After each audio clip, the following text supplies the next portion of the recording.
এগরা থানার আকলাবাদ এলাকায় ২৫০ বছরের বেশি প্রাচীন বাসাবাড়ির কালী পুজোয় রয়েছে নানান মাহাত্ম্য, রয়েছে নানান জনশ্রুতি। পুজোর নানান নিয়মকানুন মেনেই চলে। অন্যান্য সার্বজনীন পুজোর ভিড়ে বাসাবাড়ির পুজো বহুকাল ধরে একটি সম্পূর্ণ আলাদা ঐতিহ্য বহন করে আসছে।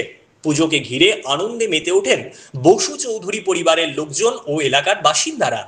বাসাবাড়ির পুজোকে ঘিরে তাঁদের মধ্যে আবেগ রয়েছে যথেষ্ট। এই আবেগকে সঙ্গী করেই নিষ্ঠা ও ভক্তি সহকারে পুজো হয়ে আসছে। বসু চৌধুরী পরিবারের সদস্য তুষারকান্তি বসু চৌধুরী তিনি জানান, পিংলা থানার গোবর্ধনপুরের জমিদার রামগোবিন্দ বসু এই পুজোর প্রবর্তন করেন।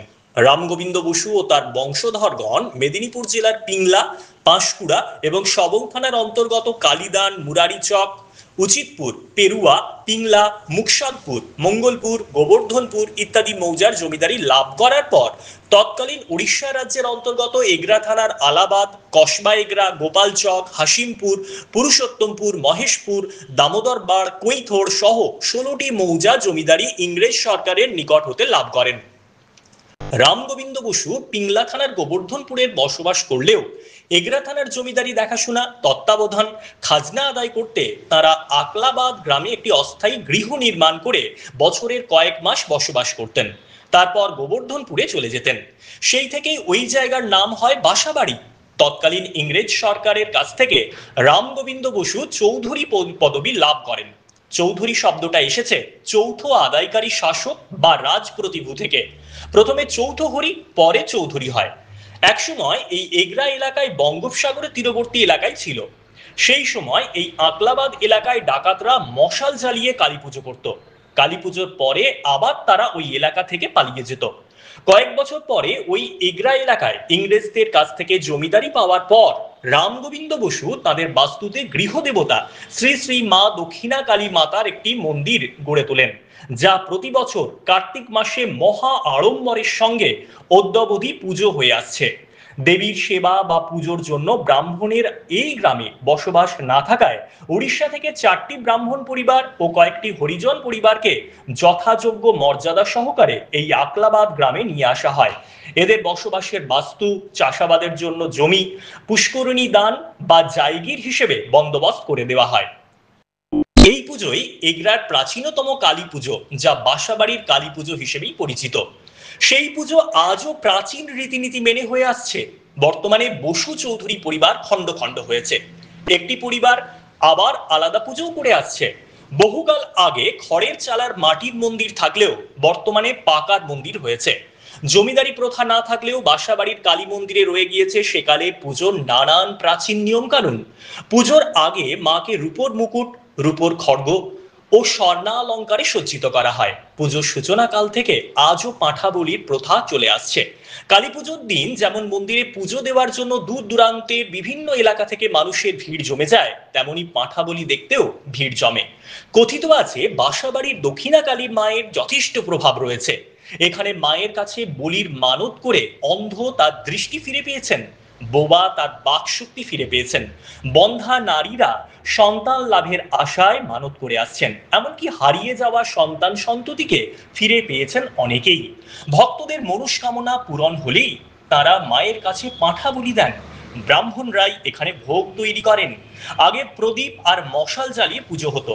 বর্তমানে মশাল জ্বালিয়ে নয়, জেনারেটরের আলোতেই পুজো হয় সাড়ম্বরে। পুজোকে ঘিরে সেজে উঠেছে বাসাবাড়ি কালী মন্দির চত্বর। নাম? আমার নাম তুষারকান্তি বসু চৌধুরী। আমার বাড়ি হচ্ছে আকলাবাদ। পিতা শ্রী অরবিন্দ কুমার বসু চৌধুরী, লেট অরবিন্দ কুমার বসু চৌধুরী। আচ্ছা, বলছি আপনাদের এই কালী পুজো কত বছর ধরে? 300 বছর, 300 বছর হয়ে গেল আজকে। কবে থেকে শুরু হয়েছিল? এটা হয়েছে 300 বছর আগে। আমি হিসাব করুন 7 পুরুষ ধরে চলছে, এই পূজা চলছে। শুরু করেছিল কে? এটা করেছিল রামগোবিন্দ বসু চৌধুরী। হ্যাঁ। পুজোর ইতিহাস কি আছে? হ্যাঁ, এই পুজোর ইতিহাস কি? ইতিহাস বিরাট ইতিহাস। ইতিহাসের তুলনা এটা হচ্ছে তো বাসাবাড়ি পুজো। বাসাবাড়ি বলতে যা বোঝায় যে এখানে আমাদের 2 জায়গায় জমিদারি ছিল। পিংলা থানা গোবর্ধনপুরে আমাদের জমিদারি এক ছিল, আর এই এগরায় এখানে জমিদারি ছিল। এখানে 16-17টা মহল ছিল। এই মহলকে নিয়ে এই প্রত্যেকটা মহল থাকতে জায়গাটা আসতো, এখানে পূজা করতো। এবং পূজার কাজে অনুষ্ঠানে সব সহায়তা করতো। এটা হ্যাঁ, আর তারা এখানে যে অনুষ্ঠান টনুষ্ঠান হতো সব বিষয়ে তারা সহায়তা করে দেখি তারা পুজো পুজো চালিয়ে যেত। হ্যাঁ, আর একটা কথা হচ্ছে যে এখানকার আগের যে পুজো, এটা প্রায় আমাদের প্রত্যেকটা জিনিস আমাদের জায়গির দেওয়া ছিল। যেমন যারা নহবত বাজায়, হ্যাঁ, তারা সন্ধ্যাবেলা বাজায় নহবত। পুজোর ২ দিন ৩ দিন আগে থাকতে দুবেলায় বাজাবে। হ্যাঁ, তাদের জন্য আমি পুকুর একটা দেওয়া আছে এখানে কলেজ মোড়ে। হ্যাঁ, কলেজের কাছে একটা নলপুকুর বলে পুকুর, সেই পুকুরটা আমাদের লিজ দেওয়া আছে হাঁড়িতে ঢাকিতে। তারা ওই লিজ ভোগ করতো আর এখানে পুজোর বাজনা বাজাতো। আর আর এই যেমন ছিল যারা মালি থেকে আরম্ভ করে তুলা থেকে আরম্ভ করে বিভিন্ন বেগার সব ছিল, ওরা এইসব জিনিসপত্র সাপ্লাই দিত, তার পরিবর্তে তারাও সম্পত্তি ভোগ করতো। বলি প্রথা কি এখানে আছে?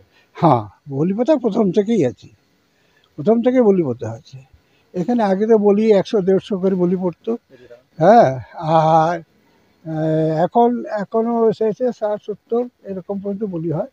এটা আদি বাড়ি বাসাবাড়ি কালী পূজা এগুলার খুব পুরনো মানে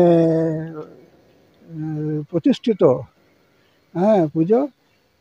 আমরা এখানে যতটা এখন তার জমিদারি নেই, আমাদের নিজস্ব আর্থিক খরচার উপর করে এই পূজা চালাতে হয়। তো যতটা আমরা পারি পুজো করি। তো তার জন্য আমাদের যতটুকু সম্ভব আমরা নিজের স্বার্থ ত্যাগ করে পরিবার, এই পরিবারের মান মর্যাদা রক্ষা করার চেষ্টা করি।